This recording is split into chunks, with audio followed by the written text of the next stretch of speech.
মানুষ মানুষের অবস্থানকেই ভালোবাসে। মানুষ কখনোই মানুষের অন্তঃসত্ত্বাকে ভালোবাসে না।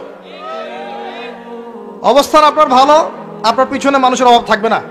আজকে আপনার ক্ষমতা আছে, পাওয়ার আছে, খ্যাতি আছে, ইত্যাদি আছে, মানুষ দেখবেন পিছনে ঘুরঘুর করছে, ঘুরঘুর করছে, এবং এরা কিন্তু সবাই সবার স্বার্থেই ঘুরঘুর করছে।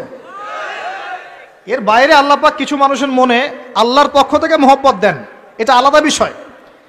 আপনি মানুষকে সন্তুষ্ট করতে পারবেন না। পরিবার, বাবা মা, ছেলে মেয়ে, বউ বাচ্চা, কাউকে সন্তুষ্ট করতে পারবেন না। 100% আপনি কাউকে সন্তুষ্ট করতে পারবেন না। সারা জীবন করে যাবেন, আপনার বিরুদ্ধে অভিযোগ থেকেই যাবে। শুধু আল্লাহ রাব্বুল আলামিন অপেক্ষা করে বসে আছেন, আপনি কখন তওবা করে তার দিকে ফিরে আসবেন। দেন আল্লাহ পাক আপনাকে মাফ করে দিবেন ইনশাআল্লাহ।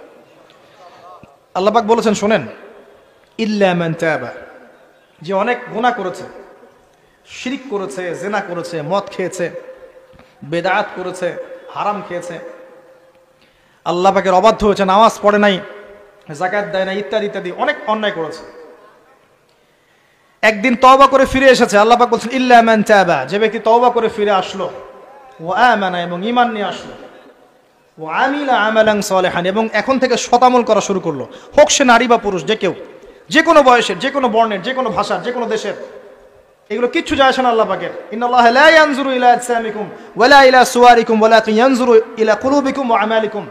আল্লাহ পাক শুধু কলব দেখেন, আমল দেখেন, রক্ত মাংস বর্ণ এগুলো দেখেন না। আল্লাহ পাক ফিরে এসেছে, আমল, ঈমান এনেছে, আমল সালেহ করেছে।